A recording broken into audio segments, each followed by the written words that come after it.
Are plantation tourism site stories too Black? Should they be Blacker?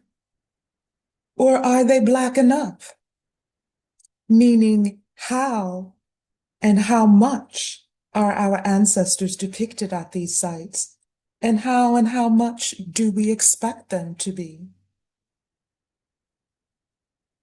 Here in the Genealogy, Tourism, and Education Records series, Roman numeral 6, subseries 3, we're exploring genealogy tourism as we experience it at plantations, followed by how satisfied we are with what's available through plantation tourism, and what stories and framing we want at our ideal genealogy tourism site.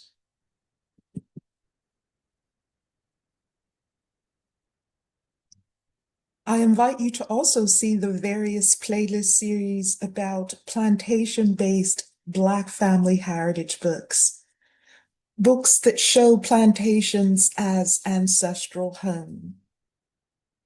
Like and subscribe so you don't miss these. Somerset Homecoming is a quintessential book in the plantation category, and there are scores of others.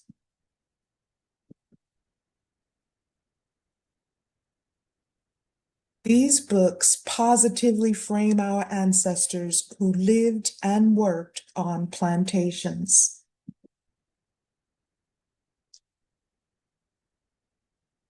In addition to the plantation-based Black genealogy books, for more on Black genealogy tourism stories, interpreters, and visitors at plantations, I invite you to see the links in the description. In particular, there's a presentation titled Preparing Sites of Enslavement to Build and Sustain Relationships with Black Visitors. And there is a plantation tourism reference list.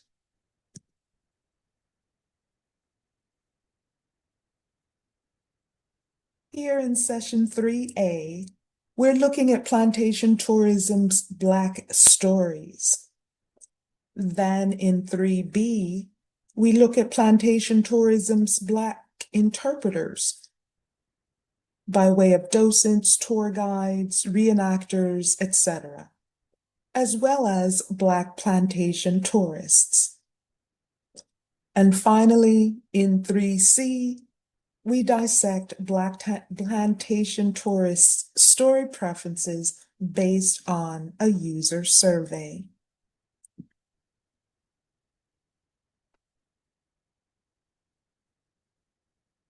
Plantation tourism managers operate approximately 1,000 sites in the Americas, with about 400 highly visited in the United States. Most are in Kentucky, Virginia, Tennessee, the Carolinas, Georgia, Alabama, Mississippi, and Louisiana. Among the most well-known are U.S. presidents' houses, with the crown jewel being Washington's Mount Vernon. Mount Vernon is America's first official plantation tourism site, opening to visitors in 1860.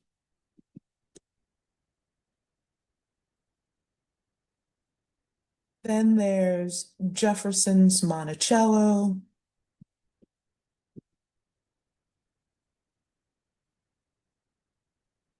and Madison's Montpelier,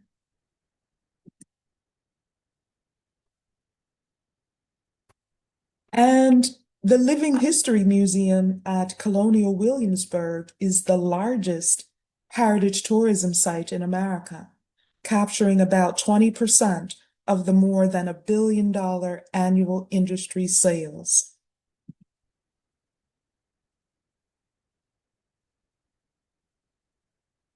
Go to plantation tourism sites primarily as genealogy tourists, looking for ancestral home, that place full of positive role models who instill intergenerational honor and inspiration. But as no other site focuses fully on our family heritage, we improvise at plantations and the various other slavery tourism site types that are not specifically designed for our genealogy tourism interests.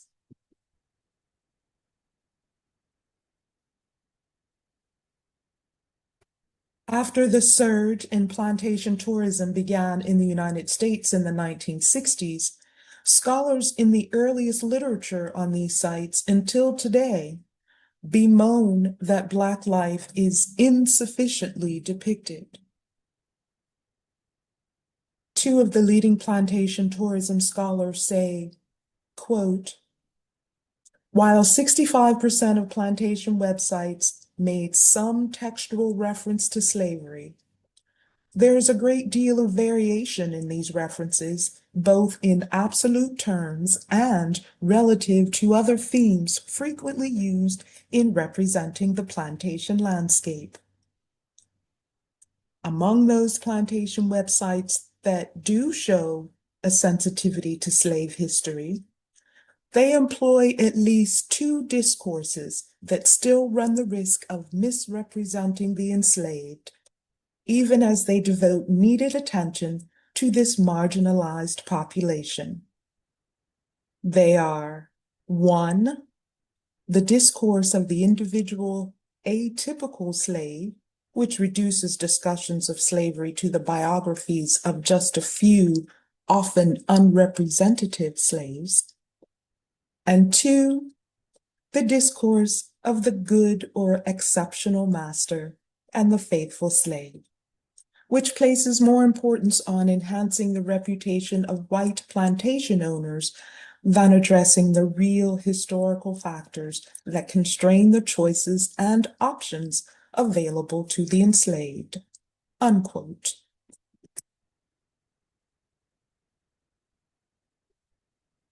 This assessment is consistent with researchers' general findings regarding Black stories at plantation tourism sites. That is, scholars, not visitors, consistently say stories of Black people are not told enough, stories of the wrong kind of Black people are told, or white people get simultaneously elevated in the telling of stories that ostensibly are about Black people.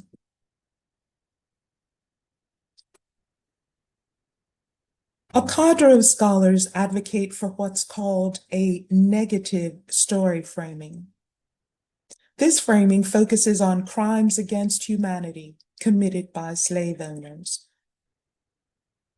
The contrasting positive story framing focuses on honoring enslaved people's work and the results of their work and other behaviors. This includes their values, furniture they created, labor efficiency techniques they instituted, and acts of kindness and loyalty they performed for fellow community members, including their own and their owners' family members.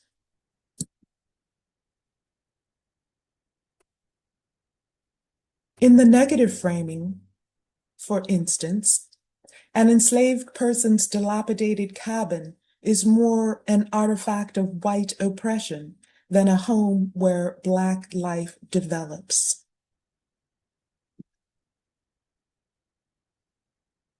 In the positive story framing, for instance, enslaved people's dwellings are homes, the backdrop for stories of valor and family building, such as the tales of 5 generations at the Smith Plantation in Beaufort, South Carolina.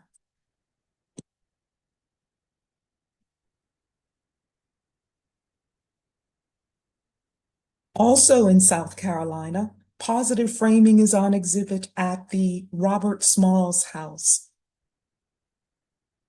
the former home of his enslaver, which Smalls bought in 1864 for $605 at a tax sale, using reward money from his famous Civil War commandeering of the CSS Planter.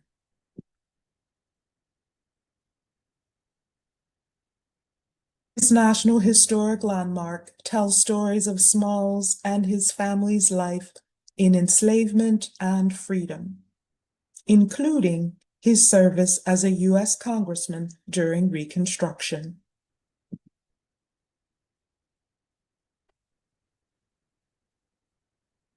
After the first era of plantation tourism stories focused solely on white planter family life, Monticello is the pioneer in unearthing and exhibiting stories about Black life, starting in the 1950s.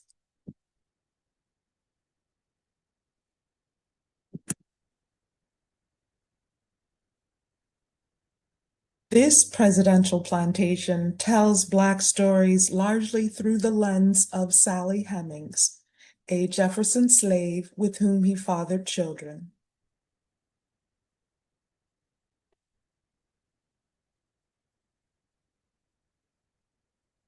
The Black life stories at Monticello are based on extensive scholarship, including that by acclaimed legal historian Annette Gordon Reed.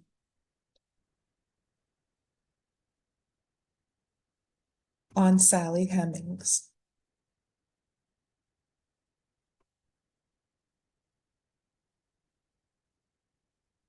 And the stories are told through the lens of Hemings and family members and other Jefferson descendants. These are people who return again and again to Monticello to safeguard and cherish their ancestral home, their ancestral stories at this plantation.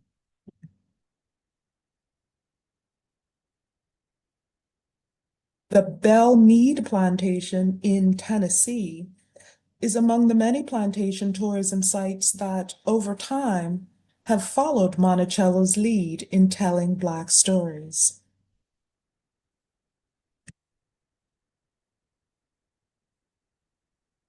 One of the stories told at Belle Meade is of Sam Nichols. Born on the plantation before the Civil War, Nichols remained at Belle Meade after emancipation.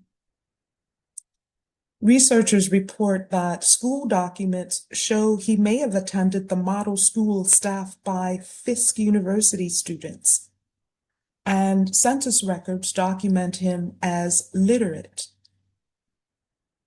For 13 years, beginning in 1886, Nichols served as groomsman for one of the most internationally celebrated thoroughbreds at Belle Meade. He then moved to Chicago, where he continued his work as a stable hand. According to the site, Nichols' story is of a man whose life is shaped by labor, learning, and resilience across changing landscapes.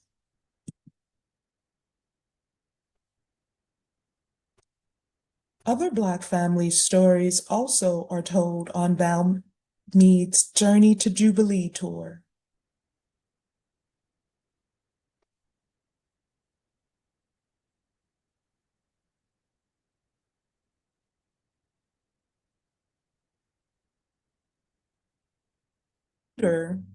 In plantation tourism stories that focus on enslavers' violence is the Whitney Plantation in Louisiana.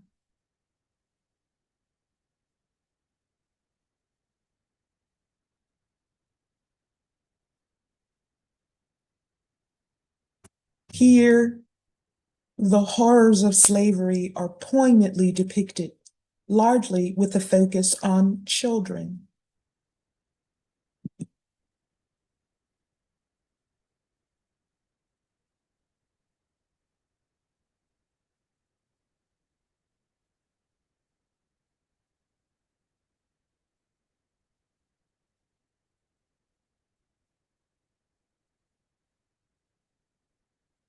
The kinds of plantation tourism stories scholars and activists decry are of people with sentiments akin to those of Hightower Theodore Keeling, the 1896 to 1912 managing editor of the AME Church Review and president of the once HBCU student newspaper leader, Paul Quinn College. Keeling says he often heard and retold stories of fondness and kindness exhibited by formerly enslaved people to their former owners. In 1903, he writes, quote, "The old ties of love that subsisted in so many instances in the days of slavery still survive where the ex-slave still lives. The touching case of a Negro bishop who returned to the state in which he had been a slave and rode 20 miles to see and alleviate the financial distress of his former master is an exception to numerous other similar cases only in the prominence of the Negro concerned." Unquote. Keeling adds that he knows of, quote, "another case of a man whose tongue seems dipped in hyssop when he begins to tell of the wrongs committed against his race, and who will not allow anyone to say in his presence that any good came out of slavery, even incidentally. Yet he supports the widowed and aged wife of his former master." Unquote.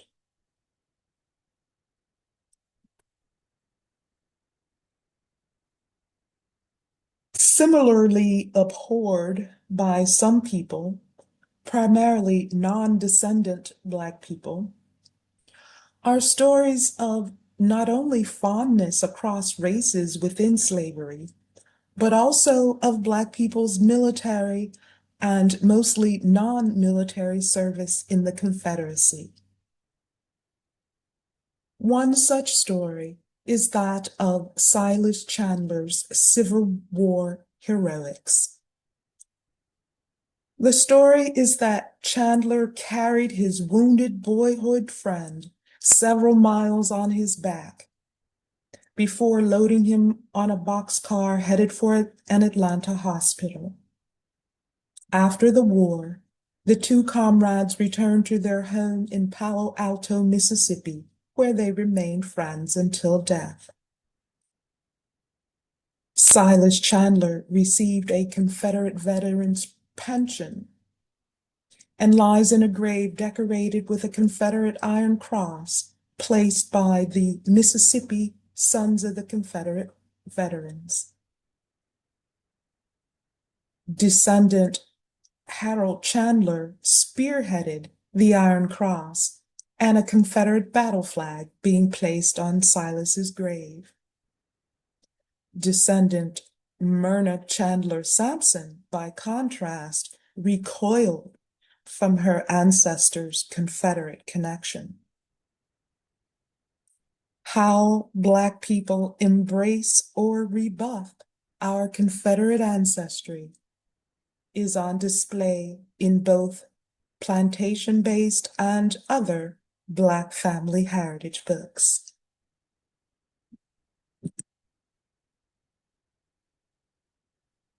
At Jefferson Davis tourism sites, we got stories of the Black people who surrounded the Confederate president. An example story is of Sarah Walker, who served as cook and child caregiver at the White House of the Confederacy.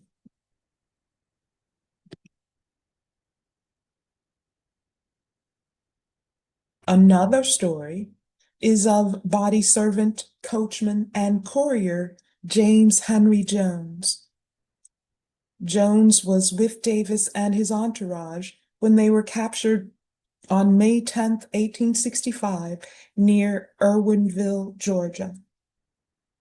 While Davis was imprisoned at Fortress Monroe in Virginia for 2 years after the capture, Jones was released after a brief hold. He returned to Raleigh, North Carolina, became a prominent community member, worked for railroads, and remained a lifelong friend to the Davis family.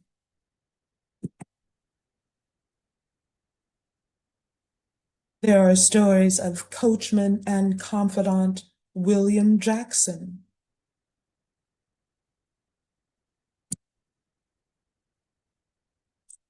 There's plantation overseer and eventual owner Ben Montgomery.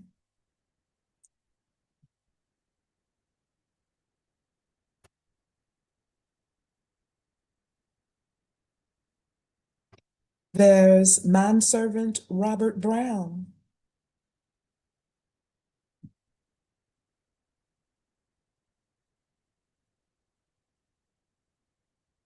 And errand boy Jim Limber, both of whom also were with Davis when he was captured after Robert E. Lee's surrender at Appomattox Courthouse.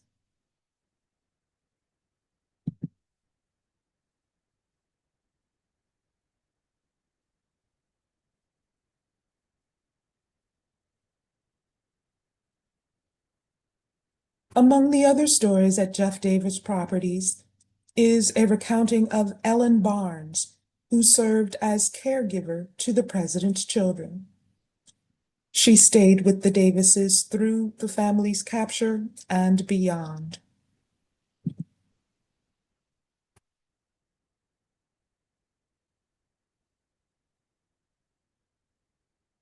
While the kinds of Black stories told at plantation tourism sites engender controversy, even more friction surrounds Black people as interpreters of our plantation stories and visitors at these sites.